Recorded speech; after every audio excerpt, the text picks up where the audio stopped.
घने जंगलों में एक आम का पेड़ था। वे बड़ा ही दुखी और हताश रहता था। एक दिन जंगल के रास्ते से किसी के आने की आहट महसूस हुई। उसने देखा कि एक लकड़हारा अपने हाथ में कुल्हाड़ी लिए उसी की तरफ आ रहा है। पेड़ ने लकड़हारे को आवाज लगाते हुए कहा, सुनो भाई, मुझे लगता है तुम्हें लकड़ियों की जरूरत है। तुम मुझे काट कर ले जा सकते हो। अरे पहली बार कोई पेड़ मुझे खुद बोल रहा है कि तुम मुझे काट लो। कितनी अजीब बात है। मैं तो तुम्हें काटने के इरादे से बिल्कुल नहीं आया था। और यह कुल्हाड़ी तो केवल जंगली जानवरों से सुरक्षित रहने के लिए मेरे पास है। कृपया मुझे पूरी तरह काट कर नष्ट कर दीजिए। और आप चाहो तो तुम मेरे फलों और मेरी लकड़ी को बेचकर बहुत सारा धन भी कमा सकते हो। आप मुझे काट देंगे तो मैं आपका सदा आभारी रहूंगा। तुम इतने बड़े और घने हो। तुम्हारे ऊपर इतने मीठे मीठे आम लटके हैं। तुम देख और बोल भी सकते हो। इतनी खासियत होने के बावजूद अपने आप को क्यों नष्ट करना चाहते हो?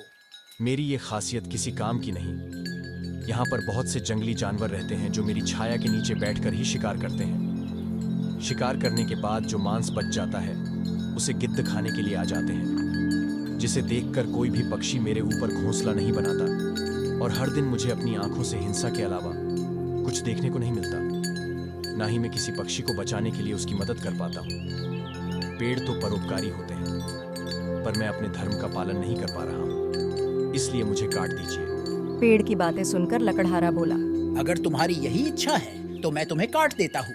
लकड़हारा फल और लकड़ियों के लालच में पूरे पेड़ को काट देता है। वो लकड़ियों और फलों को बाजार में बेच देता है, जिससे उसके पास बहुत सारा धन इकट्ठा हो जाता है। पर वे जब अपनी पत्नी को पूरी बात बताता है तो उसकी पत्नी उससे कहती है, आप धन के लालच में आकर इतना गिर जाएंगे? मुझे नहीं पता था। आपने एक परोपकारी पेड़ की मदद करने की बजाय उसे काट दिया। मैं इस धन को हाथ भी नहीं लगाऊंगी। ये पाप से कमाया हुआ धन है। तुमने मेरी आंखें खोल दी। ये तो सच में मुझसे बहुत बड़ा पाप हो गया। धन के लालच ने मेरी आंखों पर पट्टी बांध दी थी। मैंने अपने इन हाथों से पेड़ को नष्ट कर दिया। लकड़हारा और उसकी पत्नी दोनों अपने आप को दोषी समझ रहे थे। वो कुछ दिनों तक ऐसे ही उदास रहे और अपने पाप का प्रायश्चित करने की हर मुमकिन कोशिश करते रहे। पर उन्हें इस बात का दुख था कि पेड़ को जीवन नहीं दे सकते थे। तभी लकड़हारे को याद आया कि पेड़ के कुछ आम उसने अपने पास ही रखे थे और वह पूरी तरह से सूखकर गुठली बन चुके थे। ये देखकर लकड़हारे को फिर एक आस जागी, जिससे वे पेड़ को फिर से नया जीवन दे सकता था। वे दौड़ते हुए उन गुठलियों को पहाड़ों की तरफ लेकर गया, जिसके बाद उसने उन गुठलियों को पहाड़ की उपजाऊ मिट्टी में गाड़ दिए। अब वे प्रतिदिन आकर वहां पानी देने लगा और कुछ ही दिनों में वहां एक पौधा उगाया। उसे देखकर लकड़हारा और उसकी पत्नी बहुत ही खुश हो गए और कुछ ही महीनों में पौधा पेड़ बन गया। अब वह पहले की तरह ही एक बड़ा और मजबूत पेड़ बन चुका था। पेड़ अपने आप को फिर से जीवित देखकर लकड़हारे से कहने लगा, आपने मुझे फिर से जीवित कर दिया।